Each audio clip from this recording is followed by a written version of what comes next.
जय श्री कृष्ण, राधे राधे। आज हम ज्येष्ठ मास महात्म्य के 18वें अध्याय का श्रवण करेंगे, जिसमें हम निर्जला एकादशी के बारे में जानकारी प्राप्त करेंगे। इसके पहले की प्रथम 17 दिन की कथा की वीडियो मैंने अपने चैनल की प्लेलिस्ट में अपलोड की हुई हैं।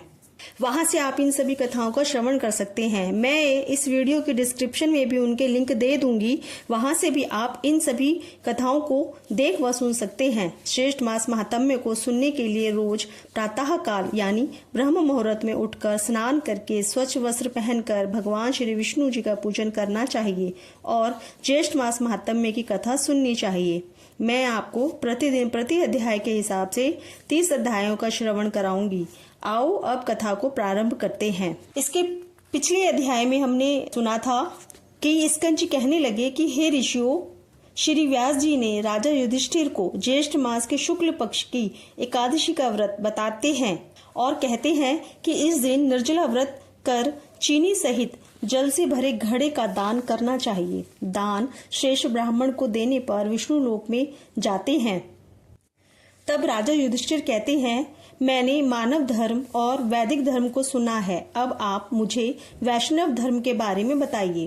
तब व्यास जी ने कहा कि एकादशी के दिन भोजन करने वाला प्राणी नरक में जाता है, अतः इस दिन भोजन नहीं करना चाहिए।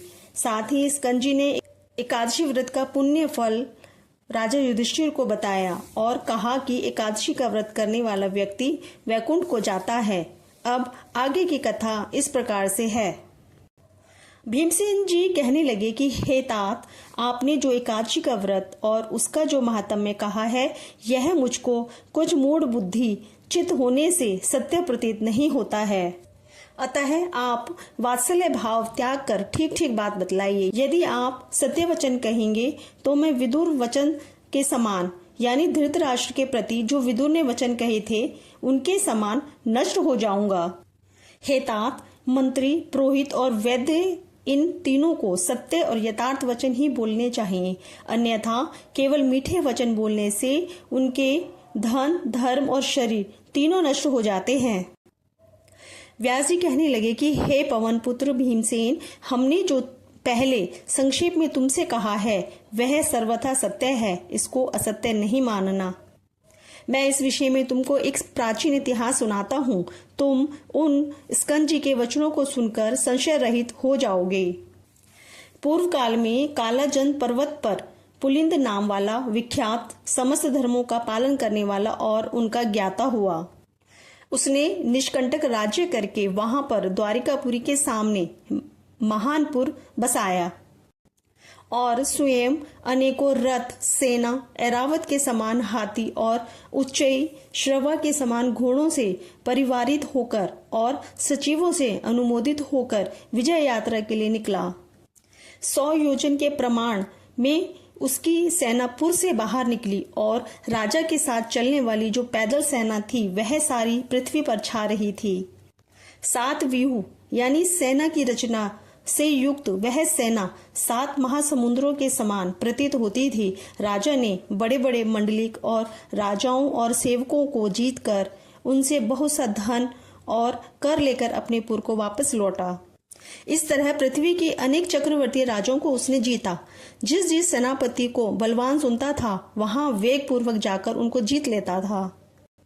इस प्रकार घूमते घूमते राजा के गुप्तचरों ने आकर राजा को संदेश दिया कि महाराज, यहाँ पर सबों का मालिक एक परम धर्मात्मा एक राजा है, जो कि श्रुति, स्मृति और प्राणों का ज्ञाता, देवता तथा अतिथि का पूजा करने वाला, सत्य, प्रतिज्ञा और बड़ा शूरवीर है।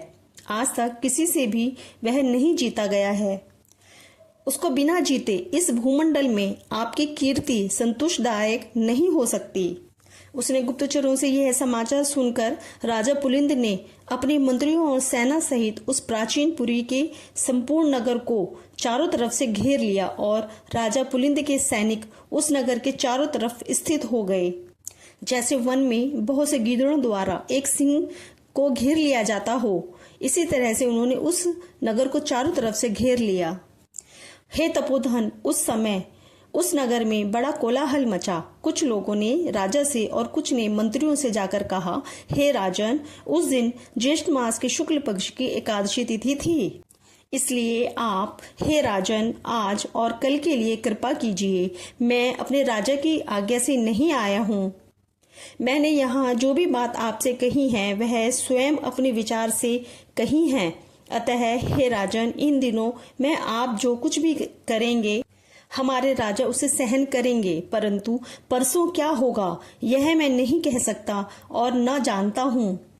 इस प्रकार से ज्येष्ठ मास महात्म्य की निर्जला एकादशी व्रत वर्णन का 18वां अध्याय समाप्त होता है। जय श्री कृष्णा। राधे राधे।